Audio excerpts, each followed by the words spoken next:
welcome for joining us. We're really excited to have you here. I want to let everyone know that Renee is now in her second week of fun employment, as we like to call it.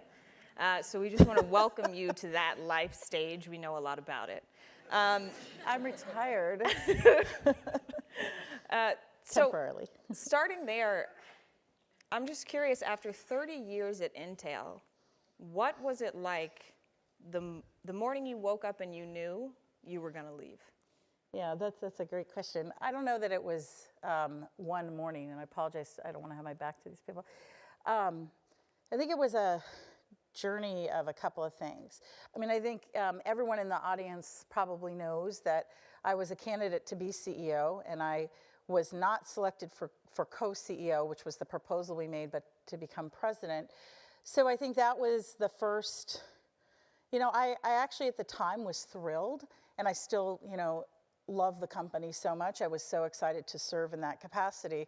But what I didn't realize 3 years ago is that I really did want to be the leader of my own company.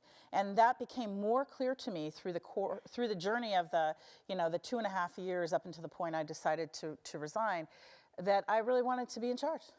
And it turns out, you kind of get to this point in your career where it's like, and being in charge isn't so much about being the boss, it's more about setting the strategy and creating the leadership environment that you want, and making the decisions around how you're going to handle things that are more difficult in a certain way. And so I think it was kind of in the background, but there were a series of events that occurred where I would have made different decisions. And I realized at that point that it was time for me to go, because I had a different point of view about what was possible for the company and the path that I would take to get there. And, I think everybody knows I worked for Andy forever and that he's still my mentor. And he would say, if you ever get to the point where you no longer agree with the strategy, what are you doing? So I said, what am I doing? And then I quit. and everyone says to me, that was either the bravest thing that anyone's ever done or the stupidest. We're still going to figure that part out. I know, you know what? I did my exit interview last Monday morning. And the head of human resources, who's worked for me for, 18 years, had to do the exit. And I told him in advance, 6 months ago, I said, Matt, you're going to need to get ready for this. It's going to be very emotional for you. He's like, well, we're going to talk about you. I said, no, we're not, because I'm pretty sure I'm going to be okay in that meeting. It's going to be you. And it went exactly the way I thought. They all came in, and they were all upset, and are you still going to take our phone calls? And I'm like, geez, okay, really? I got to go because I'm retired now. You're not paying me. But yeah, it was hard. It's still hard, right? I love Intel. And I think Intel has incredible possibilities, but I would take a different journey. So let's talk about that. You mentioned having a difference of opinion on the strategy for Intel. Right. In case the audience doesn't know, a few instances in your career this came up prior. So you had the early idea of Intel housing outsourced servers for small businesses before Amazon and others were doing that. The bust of 2001 sort of led them to move away from that strategy. Later on, you tried to guide Intel towards to be an early adopter of a mobile strategy. That, again, was this initiative that was not successful. Talk to us about what it's like to have that vision and some of the difficulties of shifting a behemoth like Intel towards achieving it. Yeah, I think they're kind of two different situations. The first one was a kind of an acknowledgement about how people would want to consume technology over the horizon. And as Andy says to me, well, you were absolutely 100% directionally correct, just a decade too soon, which is the same as being wrong. So that was his polite way of saying you blew it. Although he, by the way, was the one who, he and Craig gave us way too much money for that endeavor. But so that was a different situation. That was a situation of making what I would call managerial or more junior managerial mistakes. It was my first senior management job. I wrote a business plan that asked for a lot of money $100 million is a lot of money. They gave me $350 million, okay? So when somebody gives you way more money than you asked for, what's the first thing that you say? You're in this graduate school of business at Stanford, so let's hear it. No, thank you. No, thank you. I don't need that much money, because if you take it, they want a return. So you don't want to take more money than your business plan until you actually know or hit the milestone at which you need it. So when people want to overfinance you because they think you're a little unicorn, you say, no, thank you, I'll be back. And after I prove to you I've made this milestone, okay, that's like your little tip of the day. So I, of course, said, oh my gosh, $350 million, that's a lot of money. Think of all the things I could build, which I did, and then I got to lay all those people off. So I think, that was a learning experience on two sides. One, I didn't know enough to stick to my plan. And on the other side of it, I wasn't a senior enough manager to convince the then CEO that we should stick it out in a smaller capacity, like downscale, and then stick it out through the downturn. He just lost faith and decided to sell it off. So that's Teradata. But the second one is a completely different situation. This is a situation where I was a senior manager at the time. I mean, I was executive vice president of the company. And the CEO and I disagreed. And he's the boss. And I think that I did the right thing for our shareholders. And I think it was the right strategy for the company. And I think we'd be a very different company if we had been able to pull it off. And Brian and I tried, but it was, 4 years or maybe 5, Robert, right? Robert's written a case about it later. There's a case about this. And we'd lost too much momentum. ARM had 2 billion units in the field and was shipping almost 2 billion a year now, new. And at a certain point in my industry, in any industry, when you have a platform, once you get, a network effect going, it's just too late. And I think that was the case. But that was a case where you had to decide what you believed, and you had to stand up for yourself at risk of political risk. And I think that's very dangerous. And I think you have to know what's at play. And so I, of course, did what I always do. I went and talked to people who've advised me through my career. You need mentors. Like, this mentor thing is real. You really do need mentors. And I remember that Andy said to me, this is one of those situations where if it doesn't go well, you might have to leave. And I said, yeah. And he said, but, you should do what you believe if you think you're really right. Like, yeah, that's not helpful. Okay, now what? But, I knew mobile was right, and I believed it. I was on the board of Vodafone. I could see the data. I understood Paul's position. We had a franchise that generates cash that people dream about, and you don't want to disrupt that. And pricing, coming in below that is a huge, compression to your pricing. But it's also was consistent with the philosophy of the company, which was to always be a first mover in embracing that which is going to disrupt you, right? So it was a typical Christensen situation, seemed pretty strategically straightforward, and we couldn't execute it. And then why couldn't we execute it? Why? Because people do what they think the CEO wants, even if they know it's wrong. That's what I learned. And that's a very dangerous phenomena, but people want to please, and a lot of large companies, although I see it in startups too, are very hierarchical. And so they're like, hey, this is what the boss wants. And we hear you, Renee, and we know you're right. And we want to do that. And we would do it, and we would start, but our hearts weren't in it. And then when we had a resource allocate, it all comes down to money, right? Or resources, people, money. When you have a resource allocation conflict, it always goes the other way, because that's what the boss wants. Yeah. So you mentioned, Andy, and you mentioned mentorship. You started at Intel 28 years ago. I did. As a technical... And I was a lot younger. As a technical assistant to Andy Grove, who is sort of a Silicon Valley great. That wasn't my first job, but it was right at the, kind of the 7-year mark of my career. Okay. Yeah. And so he was famous for his confrontational nature. He liked to call it constructive confrontation. What did you learn while you were working so closely with him, and how did that inform how you decided to manage when you got to the president role and throughout the rest of your career at Intel? Well, I think, Andy had a couple of pieces of advice that he didn't always follow, but that were actually very, very important. I mean, we don't always all aren't self-consistent, but one of them was to watch what people do, not what they say. And he used to say, we'd be negotiating a partnership, or an employee would be giving a presentation, and he'd say, yeah, you hear what they're saying, but what are they really doing? Because whatever people are really doing, that's actually their strategy, right? Not what they're saying. So I have used that technique. Probably almost every day, right? I read what people are going to say to me, and then I kind of figure out what have they actually been doing? What's their real action? Yeah. If they're consistent, then you have one point of view, and if they're not, you don't. The other one is clarity imperative. I think this is really important.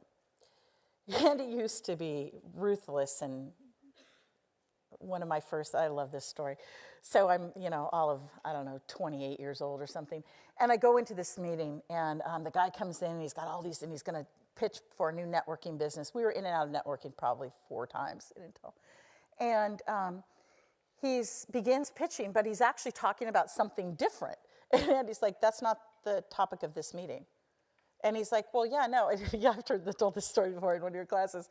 And he goes, yeah, no, that's not what we're here to discuss. You're not being clear.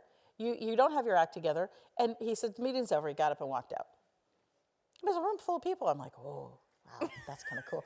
So, but, the clarity imperative is, really knowing what it is that matters, and being able to write it down in 5 slides. Like the 5-slide test actually is hard. Yeah. And I think that's one of the things that he really forced. He forced intellectual rigor and clarity. And that is something that has really been defining of my leadership style, because I will tend to find the thing that somebody's either hiding or not saying and go after it.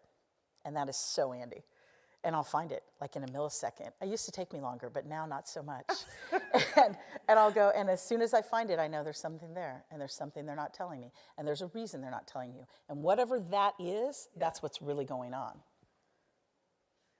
Very interesting. I hope you guys are writing this down. It just happened. I just told you the story in the green room. I just joined the board of Citi, and the CFO came in, and he was talking about all these things, and I'm like, wait. And he skipped over something. That in the normal course of managing corporate finance of a company of scale, Citi's about the same size as Intel, you would ask the following basic things. And so, of course, I just asked the question. He glossed over. I made him go back twice, and I knew there was something there.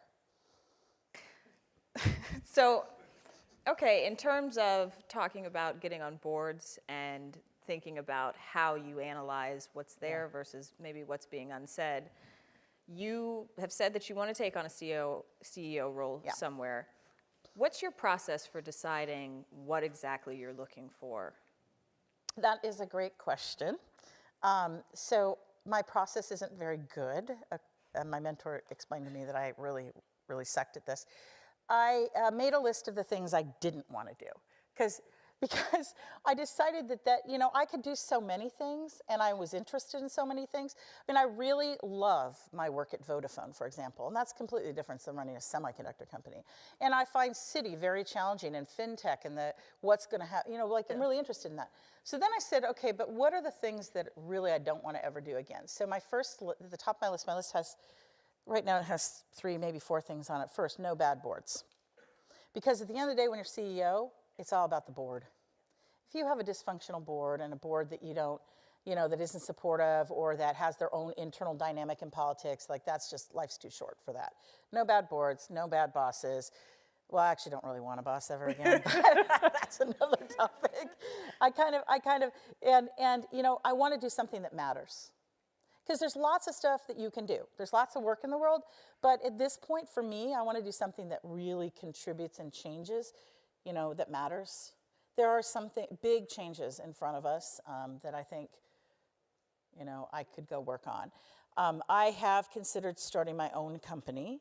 I'm a scale operator. That's what I am. I know that. I've voluntarily advised startups and venture-backed, and I can give them advice, but I'm definitely a scale operator. So I've thought a lot about starting my own, but that's 24/7, 365, which I've done for 28 years. So I decided not to make any of those decisions and to take a short break. which has been 1 week long. And so far, what do you think? I think I should get a job.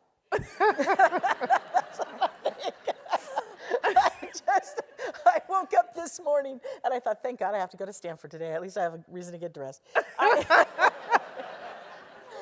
I wake up at 5:30 and I read my mail, which now only takes me about 15 minutes. And then I read all the news, and now it's 6:15. Then I work out, and I have elementary school children. Yeah, that's a whole nother topic. So I can drive them to school, which I find fascinating.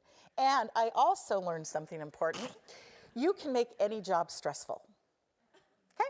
So apparently driving the carpool can be very stressful. I learned, not for me, but for others. I'm like, seriously, we're not solving world hunger here, ladies. Let's just move it along.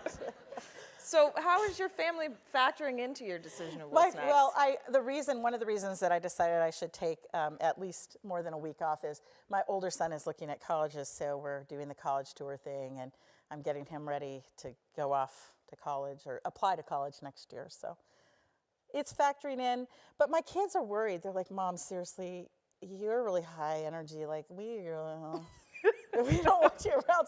So I have way too many boards. I have 4 boards right now. Everyone's like, are you going to be a professional director? I'm like, I want to say, no, I'm not, but I think I am right now, but not forever. I mean, because I do want to stay active. And yeah, I'm just, most of the jobs that are, for CEOs, if you're not I'm an entrepreneur, but I'm a large scale entrepreneur, are mid-cap. And mid-cap might not work for me because like having one product and $600 million of revenue is like not my sweet spot. Yeah. I'm more kind of in the 70 to 100 million. Because, when I started looking at the balance sheet of Citi, right? And those numbers, like when they talk about things, they're talking about, multiple trillions of dollars moving a day and, the $1 billion this way and that way. And that's like kind of the scale of Intel. It's kind of the scale of Vodafone. It's kind of the scale of Oracle. So that's kind of the mentality that I operate in. And I think what happens, even if you shift jobs a lot, is you kind of develop skills in certain areas and you have a certain kind of capability and, Talking about scale on the level that you're talking about scale, and then talking about being an entrepreneur, a lot of times those things are very much at odds. How do you, actually I think I have a quote from you right here that says, we have a tolerance for risk taking. We have a tolerance for taking measured risks and betting. It's not a tolerance for failure. As an entrepreneur, how do you think about that? How do you sort of rectify, and what does that really mean? Well, I think at the scale that we take risks, or I've taken risks, and I have failed, and we do fail. I mean, everybody who takes risks fails. Failure is part of taking risks, right? And you do have to have a tolerance for failure, so that's probably not really accurate. That I said that as I was wrong. You really have to be able to fail. You have to be measured, though, and I think one of the things that I would say is that in a large entity, you can take bigger risks, but you have to ring fence, kind of what's the downside. And so I do tend to, understand like how much are we willing to really lose, how long could we really sustain this? You need to know those things because large entities have very low tolerance for loss, very low tolerance in general. And so I think that's one of the things that works against entrepreneurship. It's very unusual that you end up in Google, right? Or even Oracle. I mean, they're transforming this company to be a cloud company at risk of a licensed business that prints money, right? So, but that will make them a bigger and greater company and sustain them the next couple of decades. So it's really one of these things where you have to understand, what your tolerance is. Mm-hmm. And large companies just don't have that much tolerance. And that's why they start stuff and stop stuff and start stuff and stop. So my biggest criticism of Intel is that we always quit stuff right before we could have made it, Yeah. You look at a company like Mellanox, a company you cannot even afford to buy. Many of you probably don't know this. It was a company that was ex-Intel people who took technology that Intel quit on, right? Yeah. Yeah. How are they doing now? They're doing pretty good. They're doing just fine, thanks. I mean, there's tons of them. I mean, they're littered throughout tech. Yeah. Things that we gave up on, and Yeah. even data center. Yeah. What I hear a lot of in that response is that you really knew Intel. You had a 28-year career there. You had gone through different divisions. You were sort of a subject matter expert on Intel and its tolerance for risk-taking, among many other things. And its personality as a company. Yeah. Right, and its personality and its culture. Do you feel any insecurities about stepping into a new role where you won't have 28 years with the company and you won't be a subject matter expert in that respect? You know, I think I did for a long time. I don't now. But I did, and I think that kept me from ever leaving for a long time. I think that's why people stay at companies so long. You know, they love the work, they know the situation well, and all the things they don't like, they know what they're about, right? I don't have that fear anymore, because I think one of the things that if you step back from the day-to-day, there's a lot of pattern recognition in the behaviors of companies at different sizes. And irrespective of the content, a lot of the same challenges and opportunities exist, you know, about consolidations in the market, about, you know, whatever's going on in the competitive, and you can actually apply. I mean, working in semiconductors has nothing to do with banking. And I've been at the bank for the last couple of weeks being indoctrinated, and I realized, wow, pattern recognition, there are a lot of similarities. When you have 200,000 employees working in a whole bunch of geographies, having a whole bunch of, you know, challenges. Yeah. You have a regulatory regime that overlays a competitive environment. You're like, wow, I get this, right? I understand some of the, and it actually has been really exciting. I'm like, wow, I could do something completely different.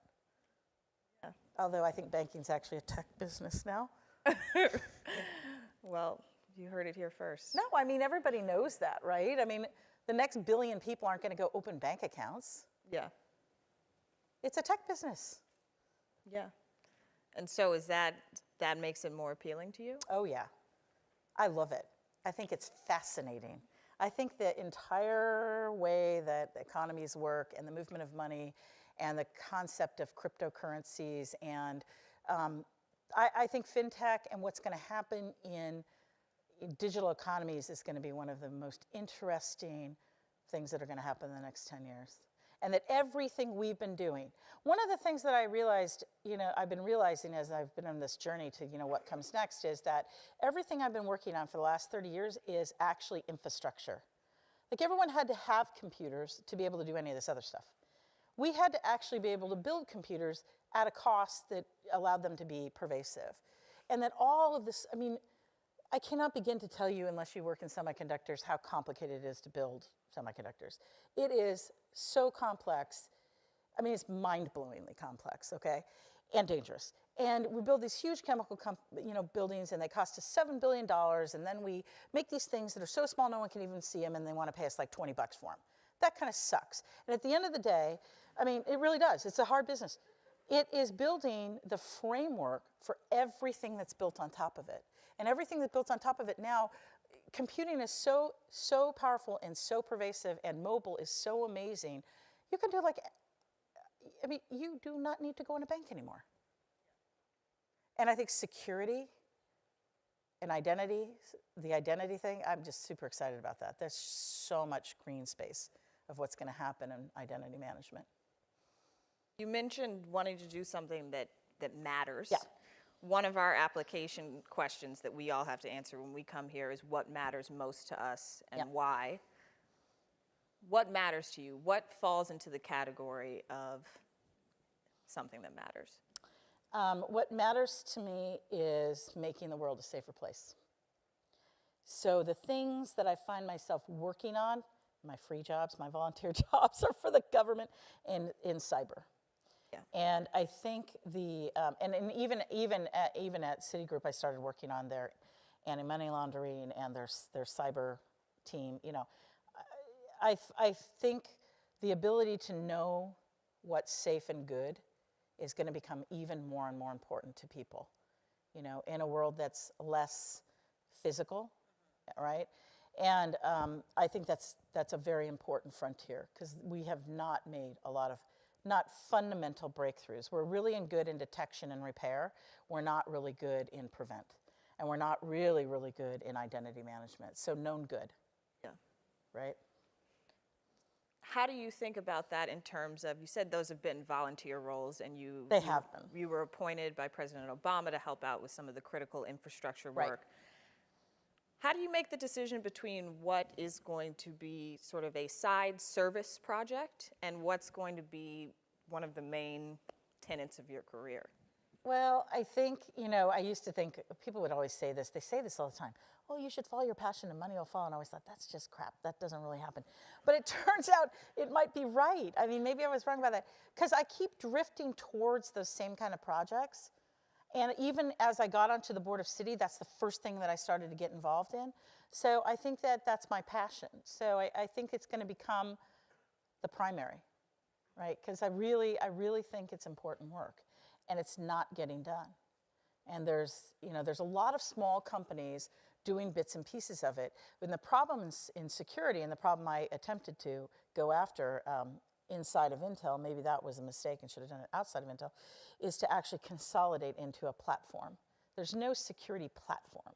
You know how you guys are mostly, well, not everybody's too young to know this, but in the early days of computing, right, there's all these like little weird things and different applications, and then Microsoft, thank the Lord, put it all together into a platform for us.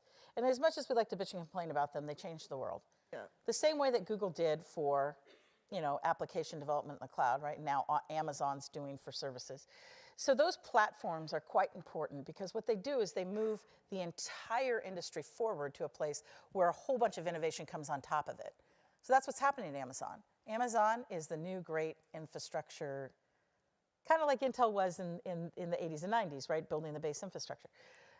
So I think in security, that hasn't happened.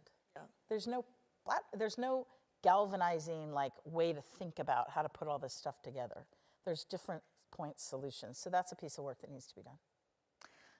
So while you were at Intel, you were the head of Intel's diversity initiative. The company pledged $300 million to recruiting and retaining more minorities and women within the company. Was that something you drifted to, or was that something you sought out?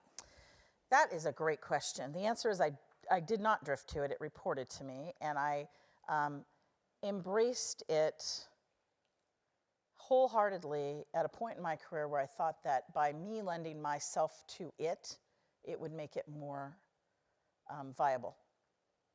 Up until the point that I was the president of the company, I would say they had to beg me to do women's initiatives. I hate them. I do. I think a bunch of women talking to themselves about how things are does nothing. So I think one of the things that was, my big achievement was to get a whole bunch of men involved. The he for she thing that's going on. Intel has a kind of a version of that, which is internal, the men involved in having, group dialogue about diversity. And diversity is beyond women. It's, everyone, and we weren't doing a good job with that. So I think we were able to do a broader job in diversity. I was able to lend my position authority to make it, really get legs inside the company and to some extent outside the company. And so I was excited and passionate about that. I have a very strong sense of justice, which is probably why I'm so attracted to, the defense of, cybercrime, right? And I don't like that there, prior to this year, we would publish data that would say that, women didn't make as much as men. Now, that's been fixed, so that's a fabulous accomplishment. We just released the data last week. But there's so much work to be done. I'm happy that we're having a dialogue. I'm happy to see there's a dialogue about it at Citi, there's a dialogue about it at Vodafone, there's a dialogue about it everywhere. Yeah. That's great. But, it's a lot of work. It's not done in 1 year. So I'll give you another quote from this time your mentor, Andy Grove. Oh, goodness. He said, "That kind of puts hair on your chest. To do that and survive. As a woman in software in a company that's a manufacturing company, to do that, you have to have strength." As a woman at Intel, what was it that put hair on your chest? Oh.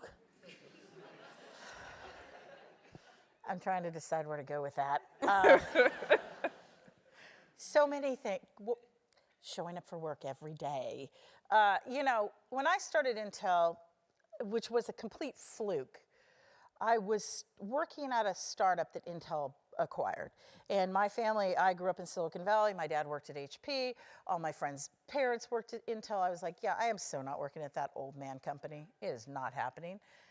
But the Intel bought us. And then, you know, I was like 22 years old and I had no money and I wanted to get my master's. So I'm like, I'm going to have to work there for a while. And I went into it with no idea. Like I didn't like apply to Intel and want to work for Intel and like build semiconductors. And I had no idea like what the semiconductor industry was really like. So I was blissfully naive for about 10 years. And then one day I got this review. And you know how employees aren't supposed to talk about their pay with other employees? Like that's against the rules at all companies, except they all do it, right? So then I found out that I made way less than all the guys. And I'm like, wait a minute. Whoa, wait a minute. So I went and asked my boss, who's a legendary guy who works in this valley, and I said, why am I being paid less? Because I have the same amount of experience and I have a master's degree and they don't, and I manage more people, and my project's really successful. And he's like, you probably make as much money as you deserve to make. And I thought, holy shit. So what did I do? What do you do when that happens? You call your mother. So I called my mother and I said, what do you think he's saying? She says, I think he's saying because you're a girl, you don't get to make as much. And I said, that sounds wrong. My mother's like, it is. Do something. So, you know, my mother was the first Santa Clara County sheriff, a woman. So I called her, and, you know, my gun-toting sheriff mother, and she says, this is an outcry. You should call the AFL-CIO. And I'm like, oh, God, we're not unionized, Mom. So I go to HR, and I say, this is typical Renee. I said, I think there's something wrong with the data. And they're like, no, we can't show you that data. I'm like, but you have to. You have to prove to me that I make the same amount as the men. And so this was the beginning of a journey where I fought the system. I fought the whole time. And I didn't realize I fought the whole time till the day I quit. And I was sitting there and I was thinking to myself, God, I'm tired. 28 years. Because I fought the system the whole time, a system that was resurrected in an old model that Brian and I think Brian's doing an outstanding job here, has revolutionized, you know, the culture of Intel. He's working so hard on that. And I give him a lot of credit for that because that was really hard. But my God, you know, 28 years ago, can you imagine? Yeah. And I was the only one. So then I got into this habit. This came out of this dumb review. Every meeting for like a decade, I'd write in the corner how the men to woman ratio. So it'd be like 28 to 1, you know, 25 to 1. So this went on for a really long time. And so I think what really made me the person I am today is I fought for equality from the day I got there. And every single year, HR would be like, oh God, here she comes again. And I'd make them show me the data. And if anyone eked ahead of me and they didn't get as good a review as me, that was it. That was it. I laid down the law. And I'm like, and I never got a promotion I didn't ask for. Like mother, like daughter. Exactly. Well, so you mentioned Brian in that comment, and you guys were touted when you came on to be you as president, he as CEO, yep. Management team as having yep. complementary skill sets. Yep. But that was a first for Intel, the dual team. Can you talk? Well, it was the first to appoint the dual team together, but it wasn't the first dual team. Right. Okay. Because well, yeah, that's right. Yeah. Because well, I want to correct that because Gordon and Andy were a team for 17, 18 years. Andy was president and COO, and Gordon was the CEO and chairman. And then Andy and Craig were in the same. Paul did not have a partner for 8 years, so it was an 8-year gap. And then they appointed both of us at the same time, which was. So how'd the board come to that decision, and what are some of the advantages and disadvantages of the co-leadership team? Well, I'm a fan of co-leadership. I still am, and even though I decided I wanted to go lead on my own, I'm a fan of co-leadership, and I would have a co-leader. I think it works really well at Oracle. It's working very well there. These jobs are too big for one person. When you have 200,000+ people, I mean, Citi has a co-leadership. They have a CEO and they have a president. You just need someone to be doing some of the other stuff, right? I mean, these are just big jobs. So I'm a fan of that. I think that when you have complementary skills, that's fabulous. Brian and I do. I think the complexity between Brian and I was that I have always been a strategist and a market-facing, externally, doing partnerships, building businesses, running P&Ls, and Brian had been very internally facing as COO. And we really were in role reversal. And I think that was one of the more complex dynamics for us because Brian needed to learn, how to develop and lead a corporate strategy. And that's an uncomfortable thing for the CEO to have the president be more adept at that which is the primary job of the CEO. And I do think, to be fair to Brian, he was extraordinarily, gracious and letting me set a lot of the strategy and do things. But at a certain point in his tenure, he needs to run the company. He's the CEO, and that's the decision the board made. And that was the point at which I said, look, this is your job, Brian. You're the one who's going to, die or live on the decisions. If you want to go this direction, go, but I don't agree. But you get to decide. You're CEO, so I shouldn't work here anymore. And as painful as that conversation was, it was the right one. And I think very adult, right? Because he needed to set the strategy. It was time for him to do that. And I think that was the complexity of our particular situation, is that I was more skilled to be a CEO than a second. Is that a conversation you wish you had had earlier in your partnership? No, I actually think it went exactly as it should have gone, because I think at the point we were at, if Intel had been led by an external person for the first time in the history of the company, it probably would have been certain death. The company was at a huge inflection. There was a lot of unrest about what direction to do, we had to do a lot of changes that aren't really apparent to you guys, but we had to do a lot of cultural changes around comp and benefits and just a lot of stuff that hadn't been dealt with for a while. So I think the right thing for the company was stability. I think the right thing for the company was continuity. And Brian's brought a lot of change, and he's on his path, with what he wants to do with IoT, and I think that's fabulous. So I think we have time now for questions. We'll start with one question from Twitter, and then we'll head out to the audience. So please be sure to raise your hands if you have a question, and they'll find you up and down the aisles. So thank you both. Wonderful insights and great banter, which I always a fan of. So the first question that comes through is asking, you've been in Silicon Valley your whole life. If you could change one thing about it, be its culture, attitude, interests, whatever, what would it be? Wow. First of all, I should say I love it here, and I love the Valley. There's not a lot I would change, except I would like it to be a little bit, I'd like the diversity discussion to be more serious, in the sense that we got more traction.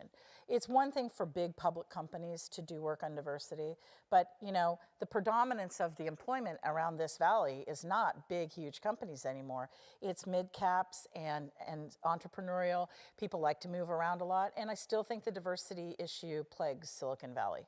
I cannot tell you how much time I spend advising or spending time with really wonderful companies, still largely led and financed by men.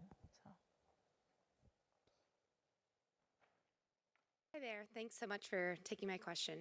You mentioned briefly that you've never received a promotion that you didn't ask for. Can you just elaborate on that a bit? Well, so this is fascinating, and turns out has been true. And I'm on a lot of compensation committees. So in addition to Intel, right? I see this over and over again. I am, as I admitted, not the kind of big women's person, but I'm going to sound like I am at these comments. But anyway, women tend to not apply for jobs unless they can hit every single criteria and think they're perfect at it. So what happens is in interviews, women will come in and they will tell us the 10% of the things that they are not good at, so therefore they're not good enough for the job. Their male counterparts will come in and they'll be 10% qualified for the job, and they'll tell us all the reasons we should hire them anyway.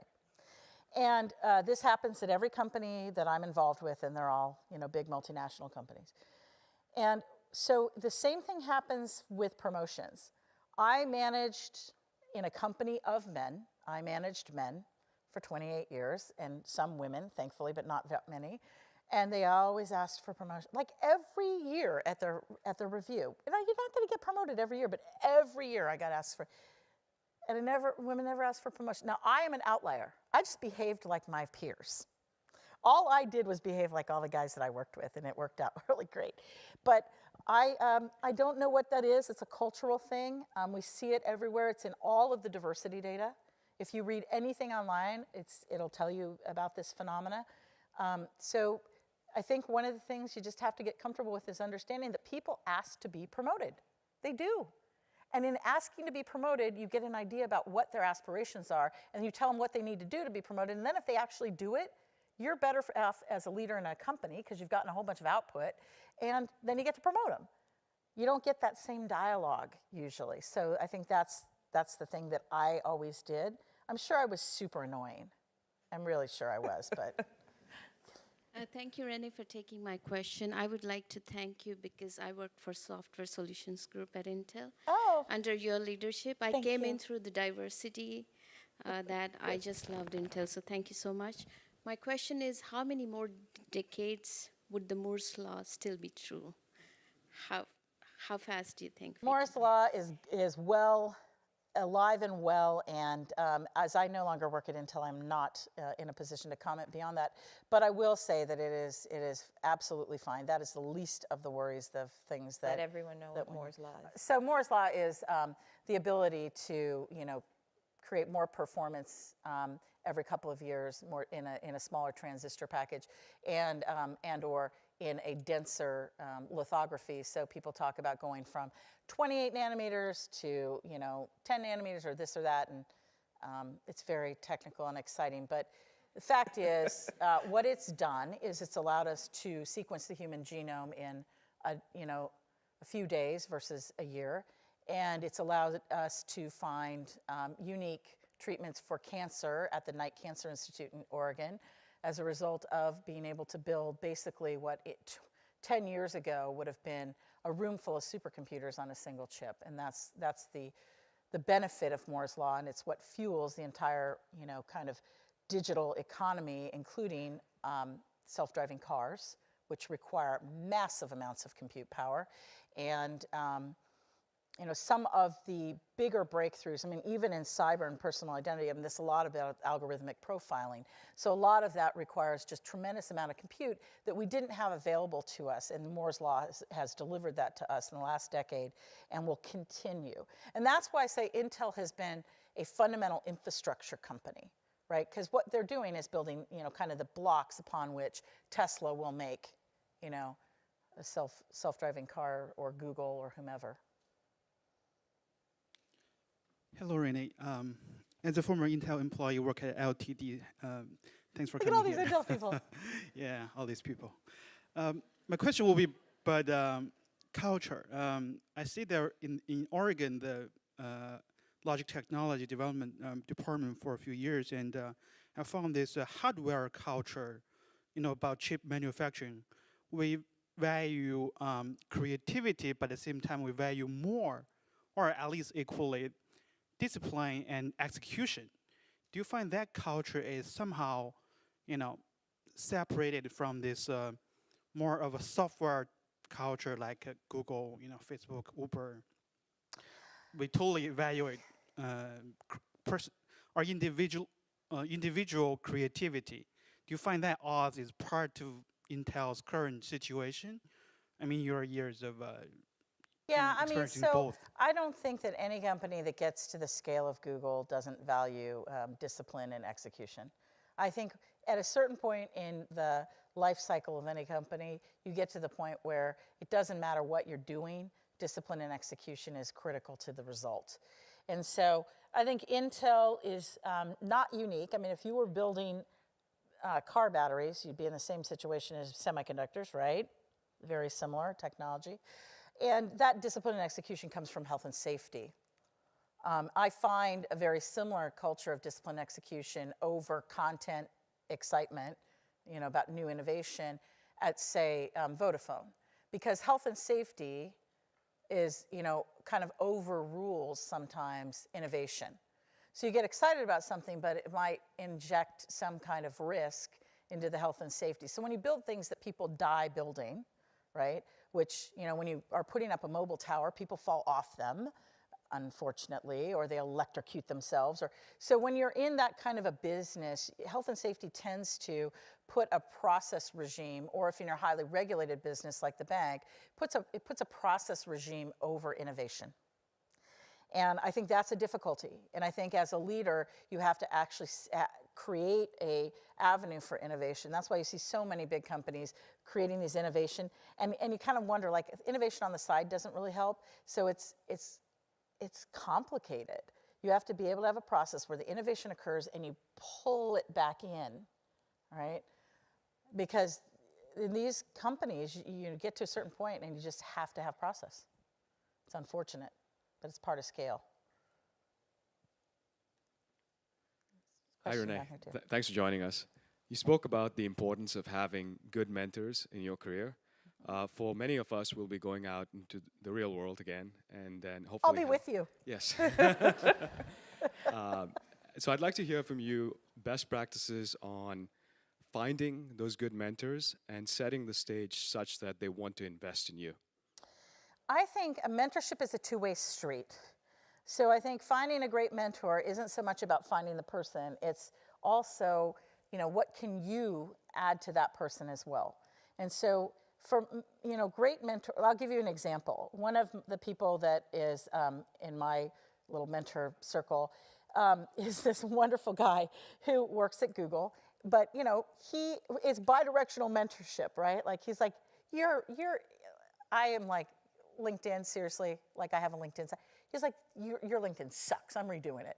So, I mean, so it's like bidirectional, right? I'm coaching him about, you know, from a career evolution perspective, and he's moving into management, he's never been a big manager, that kind of thing. So I think it has to be bidirectional. So you have to find someone that you not only can advise you, but that you can actually help them, either by bringing them forward in technology or your interests or whatever. When they're not bidirectional, they're a bummer, and it's really hard. Like, the person never wants to give time with you, and you'll find they're like busy always, and it's like a burden, right? Like, they want to say yes to you, but it's like, what are they getting out of it, kind of thing. So, and also, if you're an entrepreneur, a lot of people who may mentor you sometimes will invest with you, and then they get very involved in helping you be successful. So I'm going to take the last question. Oh, we're done. I love it. And it has to do with your MBA. Sheryl Sandberg recently put out an article saying that MBAs are not really needed in the tech industry. I promise we will not take offense, but do you agree? No. Okay, tell us why. Well, not because I have one, I mean, or that I love to go to the MBA program here, or that I begged Jesper to put a program together for Intel people, or that I think that education in general, and I think this undergraduate and graduate, teaches you not only frameworks, but tools to think, right? And I think the MBA gives you an opportunity for having had some experience in the world, right? And being out there to then come back and get frameworks. And I talk a lot about pattern recognition, because leadership is about pattern recognition. It's about seeing multiple patterns occurring, understanding what that competitive move might be, or recognizing that you've seen this before and what happened the last time. And only through, I think, you know, understanding the frameworks of competitive strategy, you know, economic, those kinds of things, you need to know that. And by the way, CEOs should be able to read a frickin' balance sheet and an income statement and know the difference. And if they can't, that's a problem. Really it is. And so, and there are those that the first time they ever have to deal with corporate finance is when they become the CEO. And you're like, really? Because now it's complicated, because the world is flat. And you have to deal with FX, and you have to deal with hedging, and you might be like, what are you talking about, Renee? I'm going to run like a $100 million company or a $10 million company. Yeah, good luck with that. I mean, the economy, you're going to sell to people all over the world. Guess what? You're going to have to deal with tax and trade, because you have to deal with the tax issues when you sell in all these places. And online tax, ooh, that's super complicated. Oh, how about safe harbor? So this is the stuff you learn when you're in an MBA program. You learn about the kind of environment of doing business, and then you have context, and even if you don't know something, you know, I should probably call a lawyer about that, you know, right? Or how to set up an entity in a foreign place. So I don't agree with that. I think we have a whole generation right now of super smart people who are at 10-year mark in their career, 10 to 12-year mark in their career, who want to be leaders, who have absolutely no skill to be leaders. SIP. They should all come in the MBA program because they don't know anything. They all grew up as unicorns and they make tons of money and they're like, oh, well, I've done these like 5,000 projects. And you're like, that's great. But you know nothing about all this other stuff. Because see, the problem is once you get out of running a project or being in engineering or being in sales or being in marketing, you have to actually then just do the boring stuff, which is running the corporation. And that stuff is like a whole different level of stuff. It's not that other stuff. It's the, gee, I wish people wouldn't sue me for antitrust. That really sucks. Well, it'd be good if you actually knew what antitrust law was, right? So, and I taught it just at another business school where some students didn't understand that some of the things they were proposing were against the law. I mean, so you kind of, and then you learn that, right? You're in a business school class and they say, that's great, except that there's an antitrust law against that, right? You can't combine with those people. So, Cheryl and I guess we'll have to disagree on that one. If everyone would join me in thanking Renee James. Thank you. Thanks. Thank you.